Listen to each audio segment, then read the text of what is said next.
పలమనేరు హైవేపై ఓ మంచి హోటల్ కోసం ఎదురు చూసే వారికి గుడ్ న్యూస్. 1965 నుంచి పేరున్న సరస్వతి కేఫ్ ఇప్పుడు గ్రాండ్ గా హైవేపై కూడా రీఎంట్రీ ఇచ్చింది.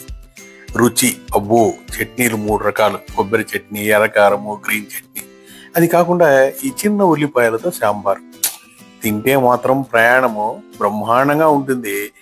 ఆ రుచే వేరు. అయితే రేట్ల దగ్గరకు వచ్చేసరికి కాస్త సైలెంట్ అవ్వాలి. ఇడ్లీ అయితే 25 రూపాయలు, చిన్నది కానీ ప్రైస్ మాత్రం పెద్దదే. అరచేతి సైజు ఉండే ముల్బాగల్ దోశ 90 రూపాయలు, నెయ్యి పొడి మసాలా దోశ అయితే 130 రూపాయలు. ఈ రేట్లు చూస్తే మనసులో ఆటోమేటిక్ గా ఈఎంఐ ఆప్షన్స్ ఏమన్నా ఉన్నాయా అని అనిపిస్తోంది. కానీ రుచి మాత్రం బాగుంది. అంబియన్స్ నీట్ గా ఉన్నాయి, హైజీనిక్ గా కూడా ఉంది అనుకోండి. ఓన్లీ డ్రాబ్యాక్ ఏమంటే టాయిలెట్స్. అవి కాస్త శుభ్రంగా ఉంటే హోటల్కే కాక భక్తులకు కూడా మోక్షం దొరికినట్లే. మొత్తానికి ఈ సరస్వతి కేఫ్ రుచి కోసం అయితే ఎస్, రేట్ల కోసం అయితే కొంచెం ధైర్యం మాత్రం అవసరం. రేట్లు ఏమైనా కొంచెం తగ్గిస్తే రిపీటెడ్ కస్టమర్స్ ఏమైనా ఎక్కువగా వస్తారేమో అని అనిపిస్తుంది.